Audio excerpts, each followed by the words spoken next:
நாம் இந்த வழிபாட்டை ஆரம்பிக்க போகிறோம். நமது ஆரம்பம் பிதா, குமாரன், பரிசுத்த ஆவியாகிய திரேக நாமத்தில் உள்ளது. ஆமென். நாம் கண்களை மூடி ஆண்டவரை நோக்கி மன்றாடுவோமாக. எங்கள் அன்பு நிறைந்த பரம தந்தையே, ஆசீர்வாதம் மகிழ்ச்சி நிறைந்த இந்த காலை வேளையிலே கர்த்தாவே, உம்முடைய பேராலயத்தில் இருந்து இந்த செவ்வாய்க்கிழமையிலே கேள்வி நாளில் கடவுளே உம்முடைய வார்த்தையை வசனத்தையே பரிசுத்த வாரத்தின் வழியாக இந்த பரிசுத்த செவ்வாய்க்கிழமையிலே கர்த்தாவை தொழுது கொள்ள நாங்கள் ஆயத்தப்படுகிறோம். சுவாமி, அன்பின் நிறைவாய் இந்த நேரத்துக்காக நாங்கள் வேண்டுகிறோம். உடைய வார்த்தை வசனத்தின் வழியாக இந்த நாளிலே நாங்கள் உம்மை நோக்கி நாங்கள் பார்க்கிறோம். சுவாமி, கடவுள் எங்களுக்காக பாடுபட்டவர், எங்களுக்காக அவர் கல்வாரிக்கு சிலுவையிலே சுமந்தார். அதற்கு முன்பாக அவரை சிக்க வைக்கிற கேள்வி கேட்கிற ஆண்டவரே, அவரை எப்படியாவது அகப்படுத்துவதற்கு வகை தேடினவைகளை எல்லாம் இப்பொழுது நாங்கள் பிரசங்கத்தின் வழியாக பார்க்க போகிறோம். கர்த்தர் எங்களுக்கு அதை ஆண்டவரே விசுவாசத்தின் பாதையிலே கடவுள் எங்களுக்கு எல்லாவற்றையும் செய்ததை நாங்கள் மறவாமல் நன்றியோடு நினைத்து பரிசுத்த உள்ளத்தோடு ஆராதிக்க நாங்கள் ஆயத்தப்படுகிறோம். சுவாமி, அப்படிப்பட்ட சிந்தனையோடு இந்த காலை வேளையிலே இந்த வழிபாட்டை நாங்கள் ஆரம்பிக்கிறோம். இந்த தொழுகையிலே 6 முதல் முடி வரை உங்களுடைய தெய்வீக பிரசன்ன வழி நடத்துங்க. இயேசுவின் நாமத்தினால் வேண்டிக் கொள்கிற கர்த்தாவே, ஆமென்.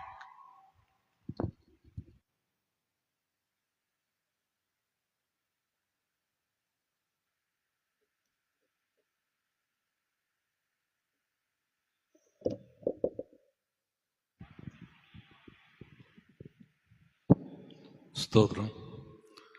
நம்முடைய தேவாதனை மாலையில் 238வது ஞான பாடலை பாடுவோம். மறைத்தாரே என் ஆண்டவர் சிலுவையில் தானே, மறைத்தாரே என் ரட்சகர் ஆயனக்காகவே,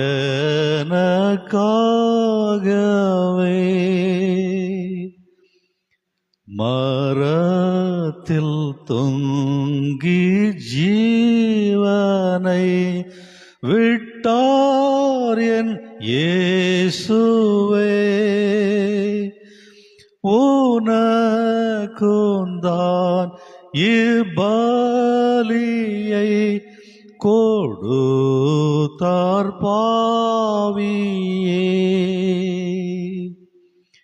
நான் எண்ணி எண்ணி வருகில் என் நேசம் ஊக்கமாய்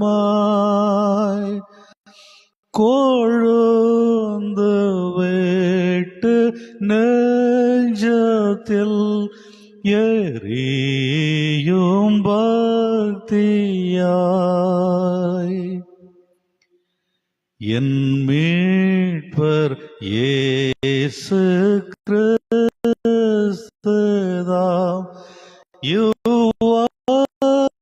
அருள் செய்தாரே,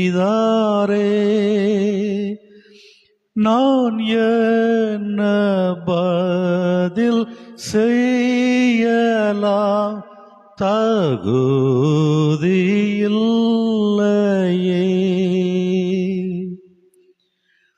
என் தேகம் செல்வம் சுகமோ என் ஜீவன் யாவுமே சுகந்த பலியாகவும் படைப்பேன் இயேசுவே.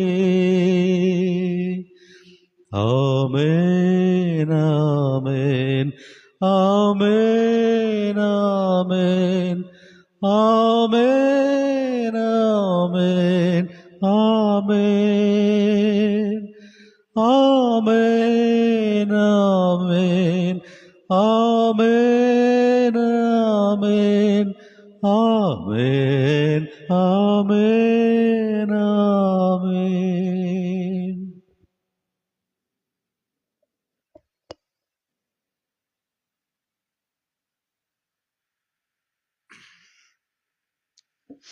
பிதாவாகிய கடவுளிடமிருந்தும் ஆண்டவராகிய இயேசு கிறிஸ்துவிடமிருந்தும் நமக்கு கிருபையும் சமாதானத்தின் தேவன் இந்த காலை வேளையிலே கர்த்தருடைய சமூகத்துக்கு முன்பாக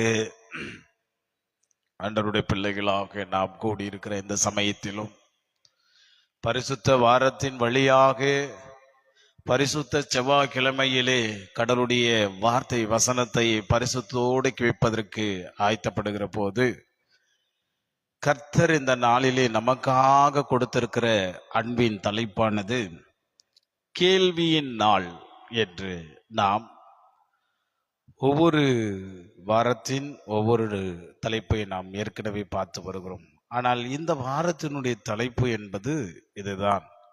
நேற்று அத்தி மரத்தை பார்த்து சபித்த நிலையிலே அந்த பேசின நாளாக இந்த நாளிலே நாம் பார்க்கிற போது கேள்வி நாளாக இருக்கிறது. ஏனென்றால் இதற்கு ஆதாரமாக எடுத்துக்கொள்ளப்பட்ட 2 வேத பகுதி இருக்கிறது. மார்க் 12ஆம் அதிகாரம் 13 37, மத்தேயு 21ஆம் அதிகாரம் 23 46 உள்ள திருவாக்கு அடங்கியிருக்கிறது.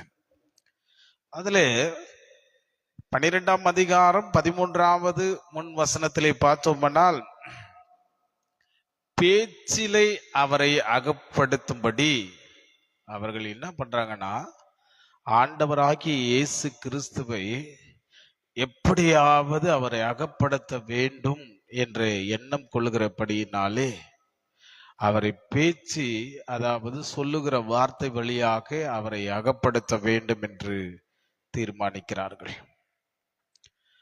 அன்பார்ந்தவர்களே, இந்த இடத்துல பார்க்கிற போது இயேசு கிறிஸ்துவை பேச்சாலே குற்றப்படுத்தும்படி அவரிடத்தில் கேள்வி கேட்பதற்காக ஒருவன் பின் ஒருவராக பரிசேயர்கள், ஏரோதியர்கள், சதுசேயர்கள், வேதப்பார்கள் வந்த பொழுது அவர்களிடம் மிகவும் ஞானமாக பதில் சொல்லுகிற வார்த்தையாய் ஆண்டவர் இந்த இடத்துல பயன்படுத்துகிறதை பார்க்க முடிகிறது. முதலாவது பார்த்தோம்னால் அதிகாரத்தை குறித்து முதல் கேள்வியை அவர்கள் கேட்கிறார்கள். வசனம் மத்தேயு 21ஆம் அதிகாரத்தில் நாம் பார்த்தோம்னா 21, 23 நமக்கு நன்றாக அந்த கேள்வியினுடைய வார்த்தை சொல்லுகிறது. நீர் எந்த அதிகாரத்தினால் இவைகளை செய்கிறீர்? இந்த அதிகாரத்தை உமக்கு கொடுத்தது யார் என்று கேட்கிறார்கள். முதல் கேள்வியே அதிகாரத்தை குறித்து கேள்வி கேட்கிறார்கள். நீர் எந்த அதிகாரத்தினால் இவைகளை செய்கிறீர்கள்? இந்த அதிகாரத்தை உமக்கு கொடுத்தது யார் என்று கேட்கிறார். மத்தேயு 21:13. ஆசாரியரும் வேதப்பாரரும் மூப்பரும் கேட்ட கேள்விக்கு இயேசு மறு பதிலாக அவர் சொல்லுகிறதை இங்க பார்க்க முடிகிறது.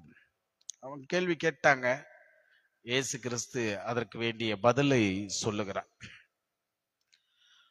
அப்ப இவர்களுக்கு முன்பாக ஒரு சம்பவம் நடந்திருக்கிறது.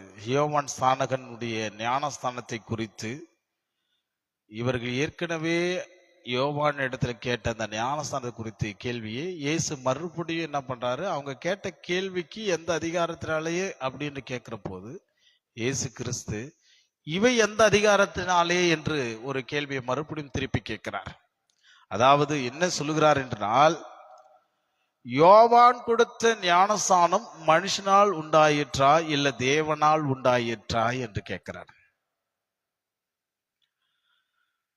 ஏனென்றால் எருசலேம் இருந்து யூத மக்களும் ஆசாரியரும் லேவியர்களும் யோவான் இடத்திலே அனுப்பி நீர் யார் என்று கேட்ட பொழுது நான் கிறிஸ்துவும் அல்ல எலியாவும் அல்ல என்று சொல்லி, அப்படியானால் எலியாவில் தீர்க்கதரிசியானவர் என்று கேட்டாரா அப்படின்னு கேட்கிறாங்க. பின்பு அவர் சொல்றாரு, நான் ஏசாயா தீர்க்கன் சொன்னபடி வனாந்தரத்தில் கூப்பிடுகிற ஒரு சத்தம் என்று சொல் என்றான். என்று அந்த வார்த்தையை மாத்திரம் சொல்லி அனுப்புறார்.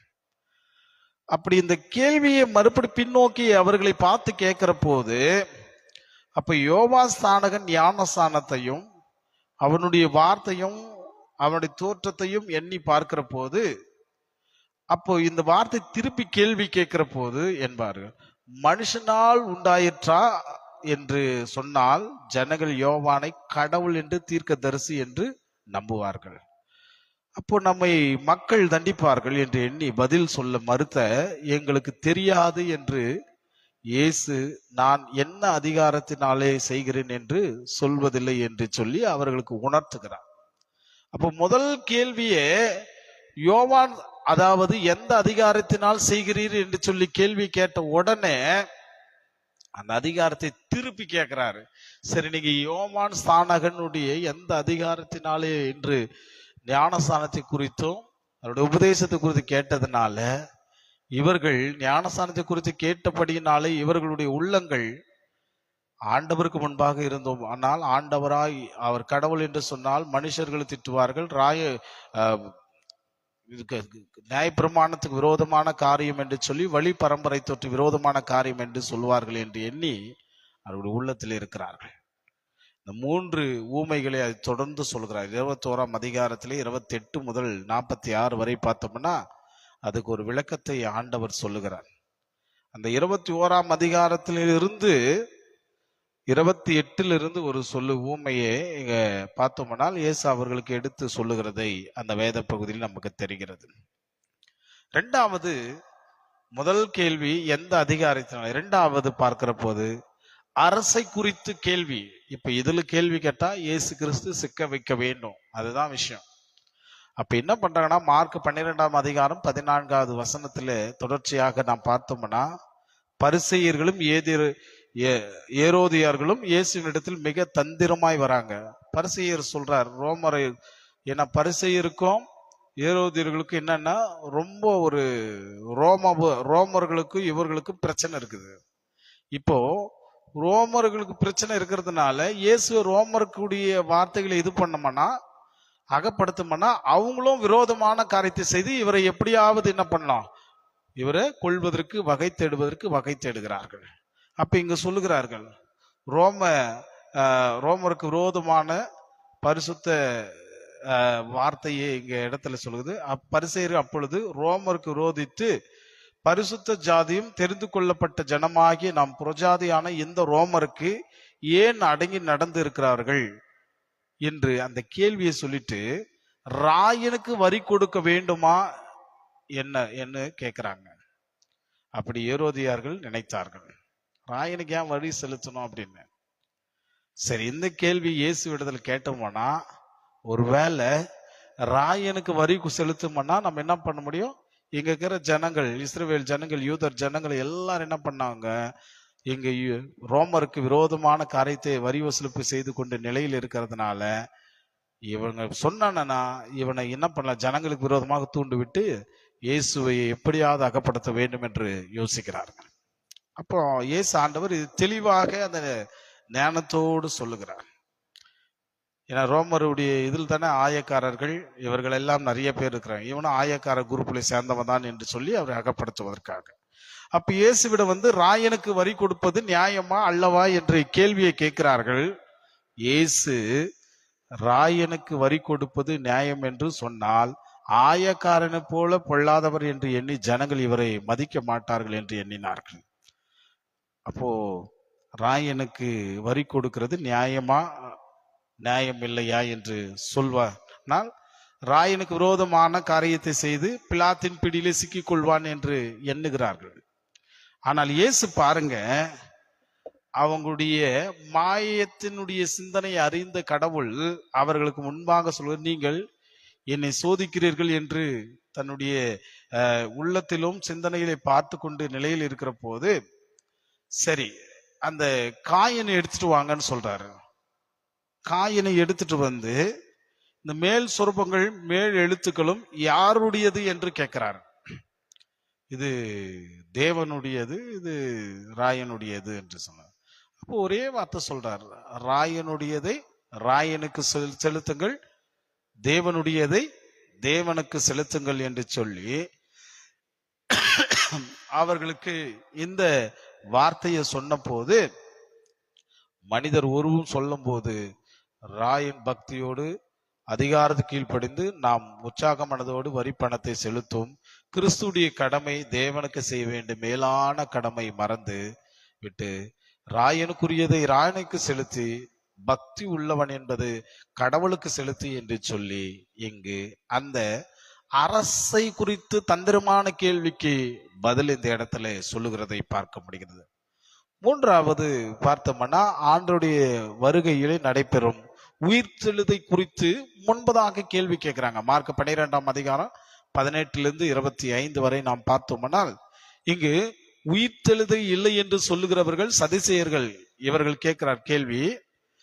அவர்கள் மறுமையை பற்றி அவர்கள் கொண்டிருக்கிற கொள்கையே இப்போ அவங்க கேள்வியை கேட்கிற ஒரு கேள்வியா இருக்கிறது. சதிக இயேசுவிடம் 7 பேர் ஒரு பெண்ணை விவாகம் பண்ணி இறந்து போனால், பின்பு அவளுக்கு இறந்து போனால் அவள் உயிர்த்தெழுதலில் யாருக்கு மனைவியாய் இருப்பாள் என்று சொல்லி ஒரு கேள்வி கேட்கிறான். இயேசு அதுக்கும் பதில் சொல்கிறான். இயேசு பதில், உயிர்த்தெழுதல் கொடுப்பதும் கொள்கையும் அங்க இல்லை. பரலோகத்துல மறுபடியும் ஒரு ஜெனரேஷன்ல இருக்கும்போது உறவு என்பது கிடையாது. we are all equal. கடவுளுடைய சன்னிதானத்துல அவருடைய பிள்ளைகள் எல்லாமே என்ன ஒரே ஒரு முகமாய் இருப்பார்கள் என்று சொல்லி அங்கு 25வது வசனத்துல அவனமாக சொல்லுகிறான். பரலோக வாழ்விலே தேவனை துதிப்பதும் அவருடைய ஐக்கியம் கொள்வதே மேலானதாய் இருக்கும் என்று சொல்லி, இந்த பூலோக காரியமெல்லாம் பரலோகத்துல அப்படியே இருக்குன்னு நினைக்காது என்று சொல்லி அங்க மாற்றி அடைத்த கேள்வியை பார்க்கிற முடியும். 4வது கேள்வி, ஆண்டவருடைய கட்டளை குறித்து கேள்வி கேட்கிறார்கள். மார்க் 12ஆம் அதிகாரம் 28 34 வரை இந்த கேள்வியின் நாள் இந்த நாளில் தான். அப்ப வேத பாரகர் ஒருவன் கேள்வி ஒன்று கேட்டான், கற்பனைகள் எல்லாம் பிரதான கற்பனை எது? நியாயப்பிரமாணங்களில் எது பெரிய கற்பனை என்று கேட்கிறான். எது சிறிய கற்பனை என்று வியாக்கணம் பண்ணுவது இந்த வேத பாரகளிலும் பிரியமானதாக ஆகும். அப்ப இயேசு அவனுக்கு பதில் சொல்ல, தேவனிடத்தில் அன்பு செலுத்தி அதே போல மனிதனிடத்திலும் அன்பு செலுத்து என்று சொல்லி கற்பனை அனைத்தையும் அவர்களுக்கு முன்பாக விளக்க சொல்ல, சரிதான் போதுகிறேன், நீர் சொன்னது சத்தியம்தான் என்று சொல்லி கடந்து செல்கிறார்கள். அப்ப எதிலாவது ஒரு பேச்சை கேள்வி கேட்டு இவரை அகப்படுத்த வேண்டும் என்று சொல்லி வகை தேடுகிறார்கள். எனவேதான் வேதப்பாரர்கள் போதனை காட்டாலும் அவர் போதனைக்கு மேலான என்பதை அறிந்து கொண்ட அவரை பார்த்து, நீ தேவனுடைய ராஜ்யத்திற்கு தூரமானவர் அல்ல என்று சொன்னார் என்று. எனக்கு அன்புக்குரியவர்களே, பேச்சினாலே அகப்படுத்தி கடவுளுடைய அன்பை இழக்கும் நிலையில் இருக்கிற மக்களுக்கு மத்தியிலே இன்றைக்கு அந்த கேள்வியினாலே கடவுள் அவர்கள் பேச்சினாலே பதில் தந்து கடவுளுடைய ராஜ்யத்தை வல்லமையோடு சொல்லுகிற காரியத்தை இந்த காலை வேளையில நாம் கற்றுக்கொள்ளுகிறோம். அதுதான் இங்க பார்த்தோம்னா, மானிட வாழ்வில் கர்த்தரிடம் கேள்வி கேட்பது தவறல்ல. கேள்விக்கான பதிலையே கடவுளிடத்தில் பெற்றுக்கொள்ளும் போது ஏற்றுக்கொண்டு வாழ வேண்டும். இப்ப நம்ம கேள்வி கேட்கறோம்னா அது கடவுளிடத்துல பெற்றுக்கொண்ட பதில் திருமறை இருக்குது. அந்த திருமறையில கற்றுக்கொண்டு நம்ம வாழணும். அதுதான் கேள்விக்கு கூடிய பதிலாக இருக்கும். எனவே இந்த கேள்வியினாலே இயேசுவை அகப்படுத்தும்படி, இயேசுவை கலகப்படுத்தும்படி கேட்கிற உள்நோக்க கேள்விகளோடு இந்த நாளிலே அவர்கள் கேட்கிறார்கள். எனவே ஆவியானோர் கொண்டு கடவுள் அந்த கேள்வியின் வழியே ஆண்டவர் வழி நடத்துகிறார். இன்று காலை வேளையில கூட கர்த்தருடைய பிள்ளைகளாய் இருக்கிற ஆண்டவர் நம்மோடு கூட இருக்கிறார். நம் ஆண்டவருடைய வார்த்தை வசனத்தோடு இணைந்து அவருடைய வார்த்தைக்கும் சொல்லுக்கும் கீழ்ப்படிந்து நடந்தோம்னால் எந்த கேள்வியும் நம்ம எந்த இடத்திலும் தள்ளப்படாது. ஏன்னா ஆண்டவர் நமக்கு முதன்மையாய் இருப்பார் என்பதுதான். இன்றைக்கு செவ்வாய்க்கிழமையில பரிசுத்த வாரத்தோடு இந்த நாளில் நாம் கேட்ட இந்த வார்த்தையே, கடவுள் நம்மோடு இருப்பார். சிலுவைக்கு முன்பாக நடந்த காரியம், சிலுவையிலே அந்த பாவத்துக்கு முன்பாக, இதோ அக்கிரமத்துக்கு முன்பாக நம்ம மீட்க வல்லவராய் இருக்கிறார் என்கிற திட நம்பிக்கையோடு இந்த நாள் முழுவதுமாய் கர்த்தர் நம்மை வழிநடத்தி ஆசீர்வதிப்பாராக. ஆமென். எல்லா புத்திக்கு மேலான தெய்வீக சமாதானம் நம்முடைய இருதயங்களும் சிந்தனைகளும் கிறிஸ்து வைத்து பாதுகாத்துக் கொள்வாராக. ஆமென். நாம் கண்களை மூடி ஆண்டவரை நோக்கி மன்றாடுவோம்.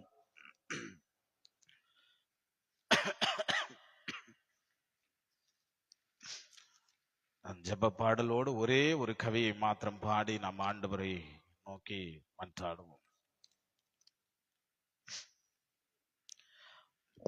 பாவியாம் என்னை மேவி பாரையா, இயேசுநாதா சாமி, பச்சமாயின் பாவம் தீரையா. இயேசுநாதா சாமி, பச்சமா என் பாவம் தீரையா. தேவ துரோகி பாவி நானன்றோ,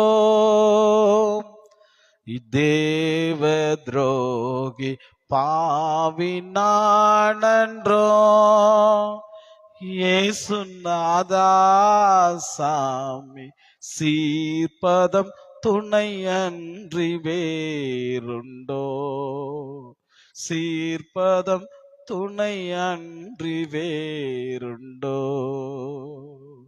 பாவியாம் என்னை மேவி பாரையா, இயேசுநாதா சாமி, பச்சமா என் பாவம் தீரையா.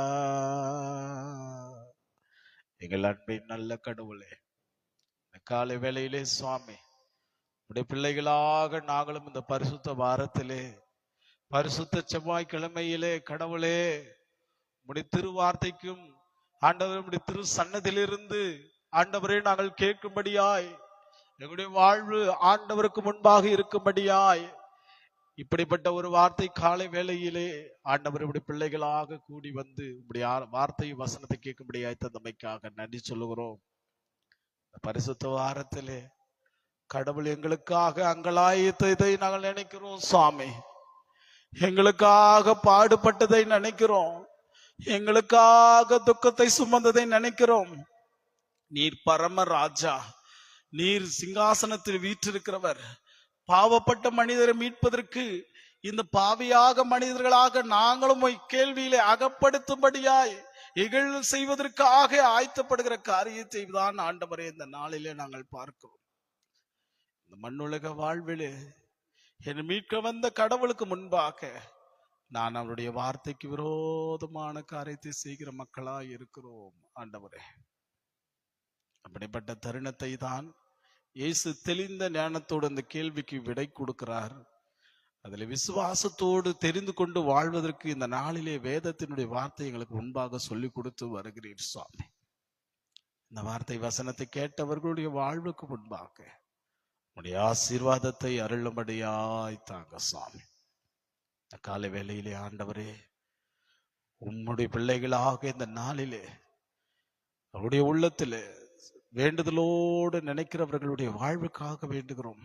இந்த நாள் நான் ஜெபிக்கிறேன் சுவாமி, இந்த நாளிலே எனக்கு என் காரியத்தை வாய்க்க பண்ணுங்க. ஒருவேளை அங்க போய் என்ன கேட்க போறார்களோ, ஒருவேளை எங்களுடைய மன வருத்தமான கேள்வி ஏதாவது இருக்குமோ என்று சொல்லி ஏங்கி தவிக்கிறவர்களுக்கு கர்த்தர் இந்த நாளிலே அவர் விடை கொடுத்திருக்கிறார். அவர் எப்படி பேச்சிலே அகப்படுவர்கள் ஞானத்தை கொடுத்திருக்கிறாரு. அந்த பேச்சின் அடிவெளியிலே கர்த்தாவே எங்களுக்கும் ஞானத்தையும் அருளும்படியாய் தாங்க சுவாமி. அப்படிப்பட்ட ஆசீர்வாதத்தை இந்த காலை வேளையில பெற்றுக்கொள்வதற்கு எங்களை தகுதிப்படுத்து சுவாமி. ஆண்டவரே, உம்முடைய பிள்ளைகளுடைய வாழ்வு, உம்முடைய பிள்ளைகளுடைய வழிநடத்தல் உமக்கு முன்பாக இருக்கட்டும்.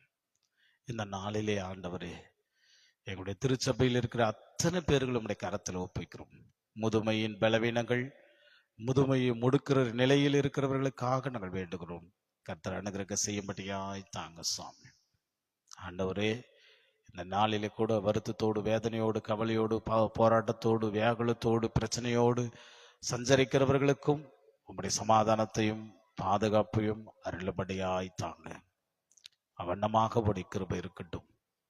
ஆண்டவரே, சபைக்காக, சபையினுடைய ஊழியங்களுக்காக வேண்டுகிறோம். இந்த வாரத்தின் ஊழியங்கள் அத்தனையும் உடைய கரத்தில் ஒப்புவிக்கிறோம் சுவாமி. குறிப்பாக இந்த ஊழியத்தில் பேர் உதவியாய் இருக்கிற பொறுப்பாளர்களை உடைய கரத்தில் ஒப்புவிக்கிறோம் சுவாமி. எங்களுடைய பேராலயத்தினுடைய தலைவர் திரு பிரபு ஞான சொல்லும் ஐயாவுக்காக, அவருடைய குடும்பத்துக்காக, அன்பு ஆண்டவரே மகள் வெளிநாட்டு தேசத்தில் இருக்க அன்பு பிள்ளைக்காக, ஆண்டவரே அன்பு பேர குழந்தைக்காக வேண்டுகிறோம். கர்த்தர் அந்த குடும்பத்தை பலப்படுத்தி உங்களுடைய கரம் வழி நடத்துங்க.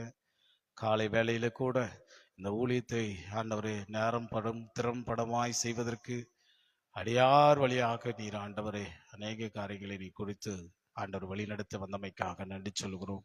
உங்களுடைய கரம் தந்து வழி நடத்த சுவாமி. ஆண்டவரே எங்களுடைய பேர் அழைத்துடைய செயலாளர் திரு விஜயகுமார் அண்ணனுக்காக, குடும்பத்துக்காக, பிள்ளைகளுக்காக, வெளிநாட்டு தேசத்தில் இருக்கிற அருமை சகோதரர் ஆண்டவரே டாக்டர் விமலுக்காக நாங்கள் வேண்டுகிறோம். ஆண்டவருடைய துணையார் அன்பு மகளுக்காக நாங்கள் வேண்டுகிறோம் சுவாமி. கர்த்தருடைய ஆசீர்வாதம் நிறைந்த வழி நடத்துங்க. ஸ்தாபனங்களை ஆசீர்வதிங்க. எங்களுடைய அருமை டாக்டர் ஜான்சன் சாருக்காக நாங்கள் வேண்டுகிறோம். கர்த்தர் அவரை ஆசீர்வதிங்க. ஆண்டவர் குறிப்பாக கண்கடையா மேல்நிலை பள்ளியுடைய தலைமை ஆசிரியராய் இருந்து அவர் எடுக்கிற அந்த பொறுப்புகள் எல்லாவற்றுமாய் ஆண்டவரை வழி நடத்தபடி ஆசீர்வாதம் தந்து ஞானத்தின் கேள்வியின் வழியாக முடிய ஆசீர்வாதத்தை அருளும்படியாய்த்தாங்க. ஆண்டவரே டென்னியானனுக்காக கூட நாங்கள் வேண்டுகிறோம். கரம் இருக்கும்படியாய்த்தாங்க. இந்த நாளிலே அன்பு தம்பி ராஜனுக்காக, அவருடைய குடும்பத்துக்காக, ஆண்டவர் பிள்ளைக்காக வேண்டுகிறோம். அன்பு தம்பியை நீர் ஆசீர்வதிங்க. உடைய கரம் இருக்கும். இசையின் வழியாக இசைக்கிற அன்பு பிள்ளையை உங்களுடைய கரத்தில் ஒப்புவிக்கிறோம் தகப்பனே.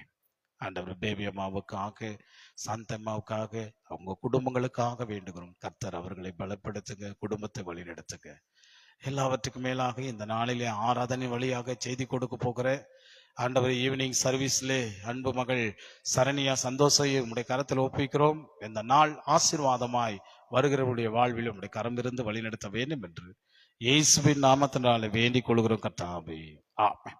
அருமையாண்டவராகிய இயேசு கிறிஸ்துவின் கிருபையும் கடவுளுடைய அன்பும் பரிசுத்த ஆவியினுடைய அன்னைக்கும் உடைய வாழ்வோடு பிழைப்போடும் இந்த நாள் ஆசீர்வாதத்தோடு கர்த்தர் உங்களை வழிநடத்தி பாதுகாத்துக் கொள்வாராக. ஆமென். என் ஆத்துமாவே கர்த்தரை ஸ்தோத்திரி, என் முழுமை பரிசுத்த நாமத்தை ஸ்தோத்திரி. என் ஆத்துமாவே கர்த்தரை ஸ்தோத்திரி, அவர் செய்த சகல புகார்களையும் மறவாதே. ஆமென். நன்றி. தேங்க்யூ.